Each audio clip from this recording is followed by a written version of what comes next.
छत्रपति शिवाजी धर्म से।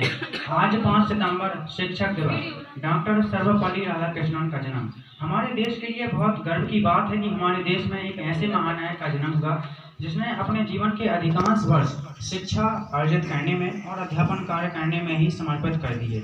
उनके समर्पण भाव और समय के सामंजस्य से हमें बहुत कुछ सीखने को मिलता है। डॉक्टर सर्वपल्ली राधाकृष्णन इस सदी की महान हस्ती या 20वीं सदी की महान हस्ती। उनका जन्म 5 सितंबर 1888 को तमिलनाडु के तिरुचिरापल्ली नामक ग्राम में हुआ था। वे बचपन से ही बहुत प्रतिभाशाली विद्यार्थी थे। उन्होंने कम उम्र में ही स्वामी विवेकानंद के बारे में पढ़ा।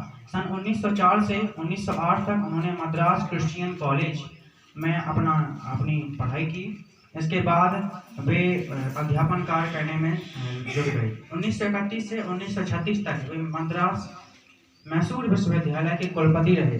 1947 यानी भारत की आज़ादी के बाद उन्हें भारत का राजदूत चुना गया। 1952 से 1962 तक वे भारत के प्रथम उपराष्ट्रपति रहे।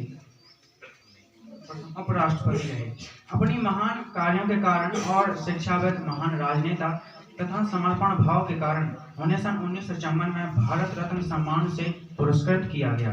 1962 में वे भारत के द्वितीय राष्ट्रपति चुने गए। 17 अप्रैल 1975 को तमिलनाडु की राजधानी चेन्नई में उनका देहांत हो गया। मैं यदि गुरु की महिमा की बात करूं तो शब्द कम पड़ जाएंगे। इस संसार में सबसे बड़ा व्यक्ति अमेरिका के राष्ट्रपति माने जाते हैं, लेकिन यदि अमेरिका के राष्ट्रपति ही गुरु की अपने लिखे हुए पत्र से प्रशंसा करें तो हमारे लिए या पूरे संसार के लिए बहुत गर्व की बात होती है।